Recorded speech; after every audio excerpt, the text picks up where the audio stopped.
Come on, this is insane. This sniper should be more worried about providing suppressive fire to save the life of his friends instead of worrying about a random Soviet soldier.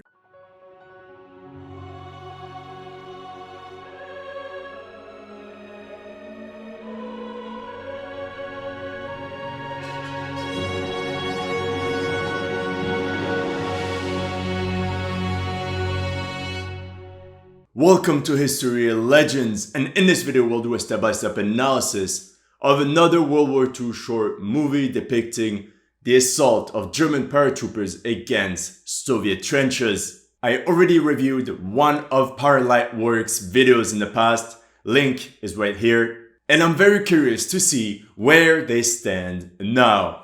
As always, before we start, don't forget to like and subscribe. You can now support my work on Patreon. And check out my unique veterans book with tons of World War II stories. It's now on Amazon. Check it out in the bio. Alright, little coffee and we're ready.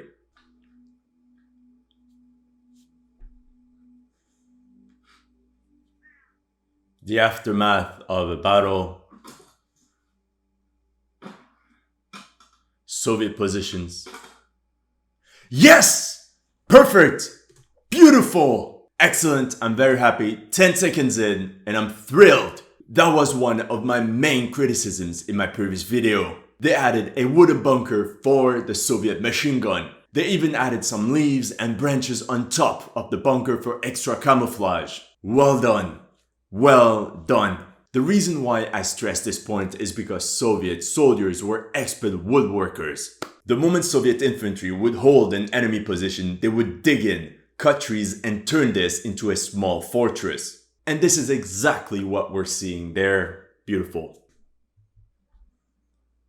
Paratroopers, Fallschirmjäger.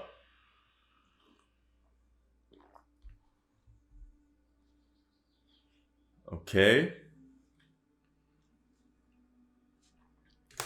Alright, if I have one criticism to make right away in this scene is that I don't like the fact that they attack in broad daylight. But at least there's a little bit of fog saying it might be in the morning, it's in the forest, and it helps their camouflage advance on Soviet positions. So it's okay, but it could be better. Because from what I read, Germans launch such raids either at night or during bad weather like rain, snowstorms and fog, for example. But I understand how these weather conditions are far from ideal when filming. Before I move on, can someone tell me what this weapon is? I remember using it in Call of Duty World at War, but I don't remember it. So if you know, comment it below.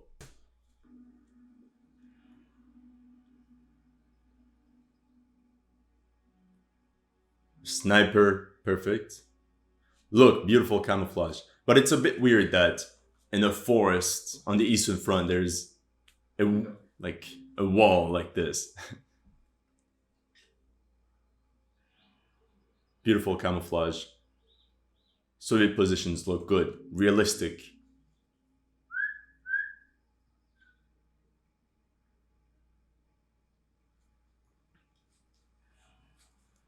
Like I said, you see it's in broad daylight.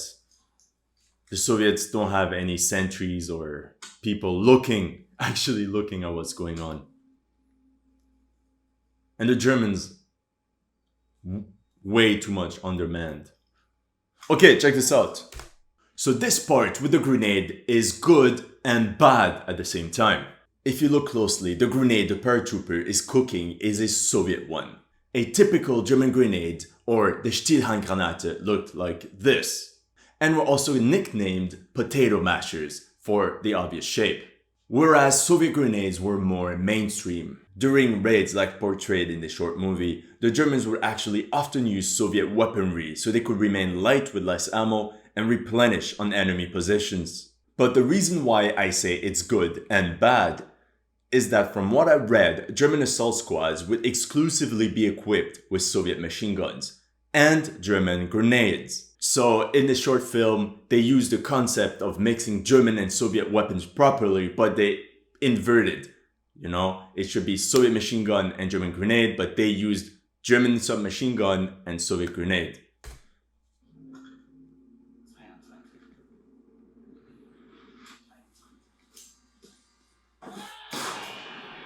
Beautiful explosion! Did you notice how the explosion did not blow up the bunker with huge flames coming out? This is why we love ParaLight WorX. But watching the scene, there's something I'm just questioning. How often did soldiers actually crawl up to a bunker to throw a grenade from the front slit of the bunker? I'm just saying that with stress and all, the chances of you missing or having the grenade bounce back towards you are pretty high. So I think what most people did to clear bunkers was to literally flank the bunker and throw the grenade from the rear door. It's much easier, it's faster, and you guarantee that the grenade is getting in. However, there's one thing I noticed is that how little German troops are actually involved in this raid. We have one sniper and 2 men on the ground against a Soviet squad. It's not enough at all. And the Soviets are a bit dumb, like nobody looks over the front line, they're all busy doing something else, drinking vodka or something. I'm like, come on.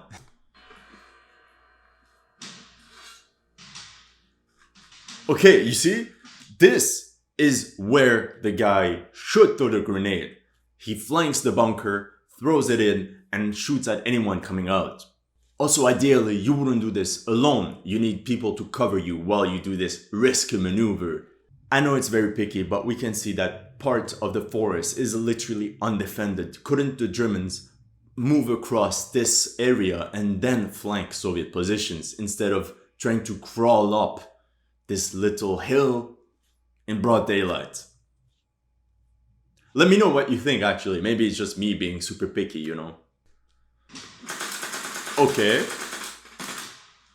now everybody should be alert that something is going on.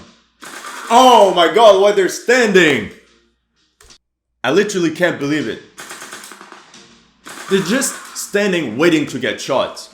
Oh, this is so ridiculous. The moment the grenade explodes and the German starts firing his MP40, all the Soviets should be alert. They know they're under attack.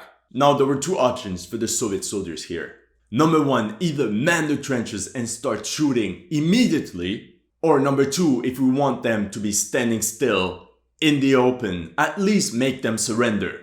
In this scenario, this is what I believe would actually happen. The Soviet soldiers would be surprised and would just raise their hands up. It's important because the purpose of most German raids was to capture prisoners and or demolish enemy installations. However, I noticed something good. All the German soldiers are super fit, agile, and they move fast. And this aspect was also one of my criticisms in my previous video. I don't know if it's because of my video or something else, but I admire ParaLight WorX for how they want to evolve and how they want to be more realistic and how they improve their movies. Honestly, well done. Now, one thing that bothers me is how the German soldiers jump on top of the trench as if they already knew that Soviet soldiers would be standing there. So I just want to look again with you.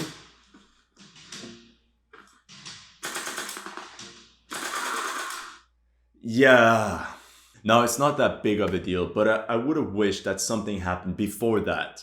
Ideally, the entire German assault squad would throw grenades into the Soviet trenches and then launch the assault.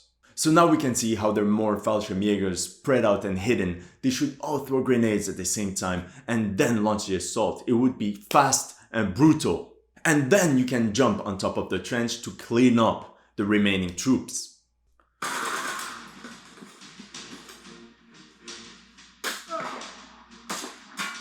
Okay. Useful sniper.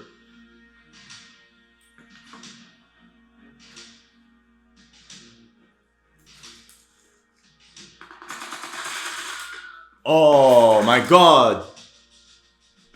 Okay, this is literally why you need a grenade to clear a bunker. But also, this bunker right here should have been attacked simultaneously as the other one. Wait, actually. Is it feasible? Could they have attacked the 2 bunkers at the same time? I'm not sure anymore. Wait, let me think. Actually, you see, for the Germans, a raid was planned like a precision strike. It was a complicated task. Often, the smallest unit size would be a platoon of 30 men divided in 3 squads. One assault squad loaded up with SMGs, and 2 supporting ones armed with rifle grenade launchers and lots of grenades. Sometimes a mortar, but especially a heavy machine gun with 3,000 rounds of ammo. So maybe after all, they wouldn't have been able to attack the 2 bunkers at the same time. It might have not been the best strategy. Especially if we're talking about bad weather and poor communication, we want to avoid friendly fire. However, the moment they cleared the first bunker and jumped into Soviet trenches, they would move swiftly with a coordinated assault to destroy it from the rear using grenades. But again, some significant effort has been put to make Soviet positions look more realistic. There's a lot of woodwork everywhere. But if we look at pictures of Soviet trenches during World War II, they were usually more compact, deeper into the ground, and formed in zigzags. The zigzag aspect was really important when there was an explosion. Not the entire trench would be blown up, not everyone would be blown up, but just a part of the trench, as a way to really limit overall damage.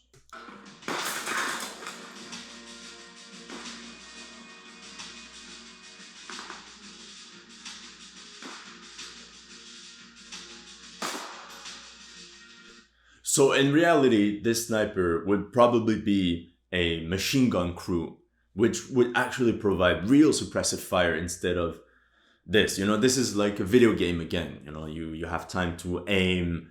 The Soviet soldiers are all standing up, beautiful targets. But I imagine that in a real battle, you want as much firepower as fast as possible on the enemy to really pin them down.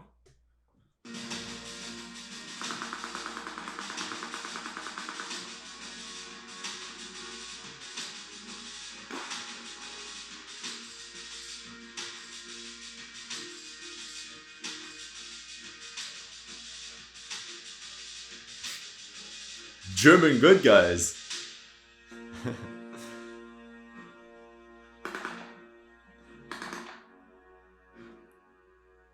Come on, this is insane. This sniper should be more worried about providing suppressive fire to save the life of his friends instead of worrying about a random Soviet soldier that could pick up a rifle and kill any of his friends at any moment.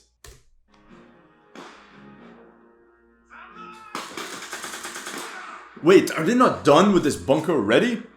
Oh, what is this? It really looks like a video game. You have a random sniper just doing his own battle. Then you have a one-man army trying to clear an entire bunker on his own. And you see, I don't understand. You have this man here. You have this man literally standing up to fire at the German. And how can some Soviet soldiers stand up like this man right here? How can he literally stand up when you have a sniper overlooking the entire trench? This is what happens. He lost one of his friends because he was doing some dumb shit.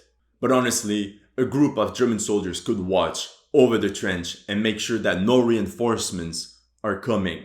Perhaps the machine gun crew or anyone else.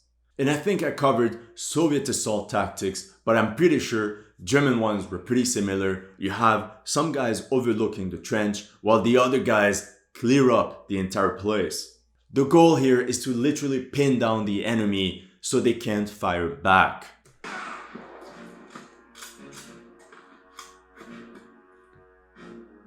Oh, beautiful. Okay, I'm just gonna put it back because I think this is one of the best parts.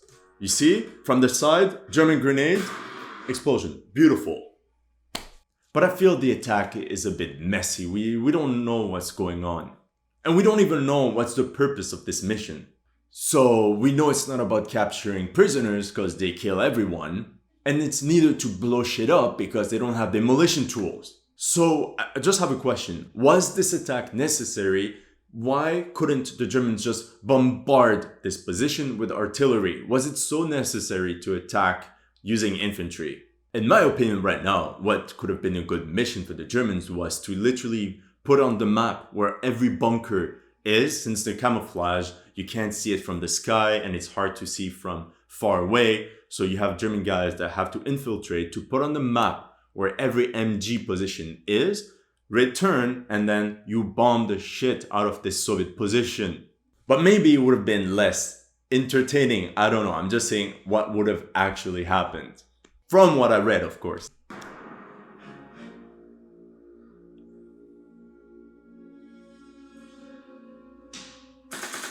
Oh, I take back what I said. They do have guys watching over the trench. Excellent. I think the scenes are just not put in place properly because this should have been one of the first things to do after clearing the first bunker. That would be the task of the support squad to provide suppressive fire while the assault squad clears the enemy positions.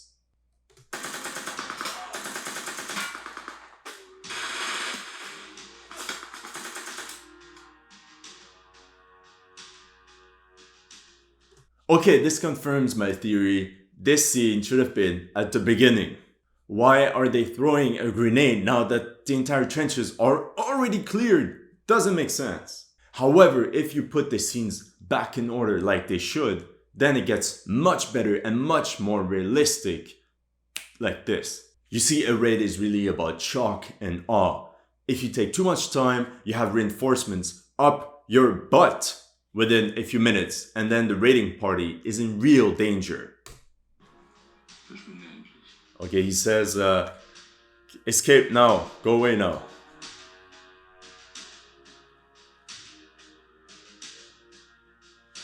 Okay, I understand that he cares for this guy, but come on. And you see, he dies anyway. Oh my god.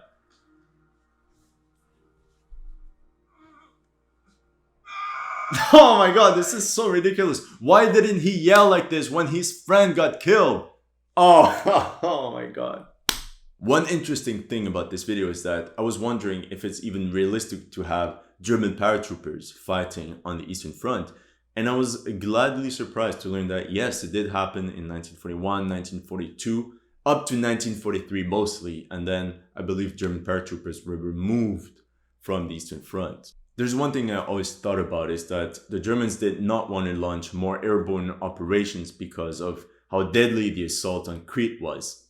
But then we learned that most of the paratroopers were wiped out on the Eastern Front, as they were used as simple infantry and there was no more need of paratroopers. So I do think that the Germans could have done much more with actual airborne operations than simply use them as cannon fodder. Other than that, there's significant improvements since the first video I reacted from them. Namely, more realistic Soviet positions, the soldiers are fit, the Germans have a better tactical approach, and lastly, for the raids, the Germans are also using Soviet equipment. I'm very happy, and this is how we move towards more realistic and entertaining war stories. As always, there should be more actors and extras involved, because realistically, the smallest Soviet and German unit was the platoon, about 30 men. Even a small position like this should be manned by at least one squad, but there should be two other squads relatively close to this place. Now, the way I would have improved this short movie is first of all making the operation more stealthy using bad weather. For example, rain would have been perfect. And then choose between three scenarios for a German raid. Either capture prisoners or use demolition tools to destroy, let's say, an observation post or mortar position or anything like this. Or to map out Soviet positions for the artillery to strike later on. And I also think it would have been interesting to see how the guys from the raid would have made their way back, since probably an entire Soviet company or maybe even a battalion around this area would be on high alert and would be firing at them. And according to reports I read about German raids on the Eastern Front, more often than not, the main part of the casualties would happen during their way back, as they would be shelled by Soviet artillery or from machine gun fire. There's a story, for example, where the initial raid had 0 casualties, but they had to stop, they went back, and then they suffered at least 10 or 12 casualties, and it was enormous. And this is also one reason why they stopped doing such raids here and there, because they were actually costly. I mean, they didn't stop, but it wasn't as useful as all the work and planning that had to be put. There wasn't that much reward for all the investment put. What's interesting is that in my book, there are a lot of veteran stories that cover similar raids during World War II. The key thing is that they were always fast, unload all firepower for a couple seconds, and then pull back immediately. If you're interested, the book is now on Amazon, link in the bio. The overall lesson was that even the most carefully planned operation did not guarantee the success of such raid. And this is basically what German World War II reports mention